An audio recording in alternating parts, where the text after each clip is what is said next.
नमस्ते प्यारे बच्चों, स्वागत है आपका रामरूप शर्मा चैनल पर। और मैं हूँ रामरूप शर्मा। और बच्चों धीरे धीरे जो जेई का मौसम था, यानी कि joint entrance examination JEE mains का जो टर्न था वो धीरे धीरे खत्म होता चला जा रहा है। अनफॉर्चुनेटली है, क्योंकि हम चाहते हैं कि अभी भी थर्ड अटेम्प्ट हो, तो वीडियो को शेयर आप जरूर करिए। लेकिन अब हम दूसरे टर्न की तरफ आ रहे हैं और अब आएगा टर्न आपके लिए एडवांस का यानी कि आईआईटी का।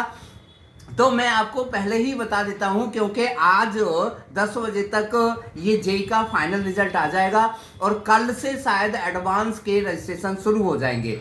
तो एडवांस के रजिस्ट्रेशन में आपको कौन कौन से डॉक्यूमेंट की जरूरत है उसे ध्यान से समझ लीजिए, और कितनी फीस आपको पे करनी पड़ेगी ये भी चीज आप बहुत ध्यान से समझ लीजिए।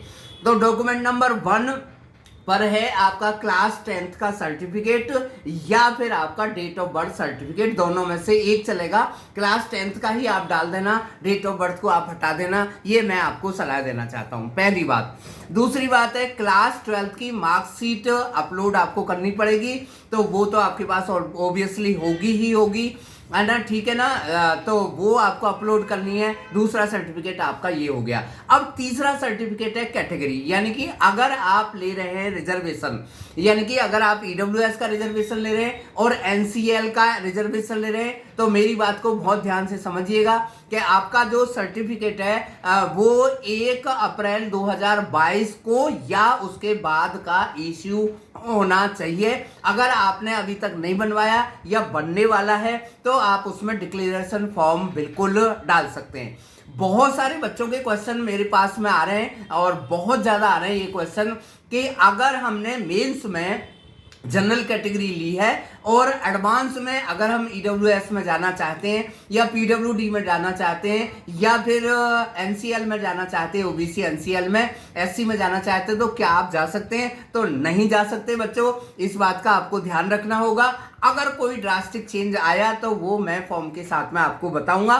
और ये चीज मैं आपको इसलिए कॉन्फिडेंटली बता रहा हूं कि 2022 के लिए जो ब्राउजर है वो आईआईटी ने फरवरी में ही भेज दिया था और उसमें ये सब चीजें साफ साफ लिखी हुई हैं। अब बात आती है फीस की। तो फीस बच्चे, अगर आप एससी कैटेगरी में हैं, अगर आप एसटी कैटेगरी में हैं, अगर आप पीडब्ल्यूडी कैटेगरी में हैं, तो आपकी जो फीस है वो 1400 रुपीज है। और अगर आप जनरल हैं, जनरल ईडब्ल्यूएस है या ओबीसी है, तो आपकी जो फीस है वो 2800 रुपीज है। अगर आपको फिर भी कोई डाउट है तो आप मेरे कमेंट सेक्शन में जरूर डालिएगा, मैं आपका आंसर जरूर दूंगा। प्लीज फोन ना करें, कॉल ना करें, मैसेज करें। व्हाट्सएप नंबर है ये मेरा, तो उस पर मैं आपको आपके क्वेश्चन का आंसर जरूर दूंगा।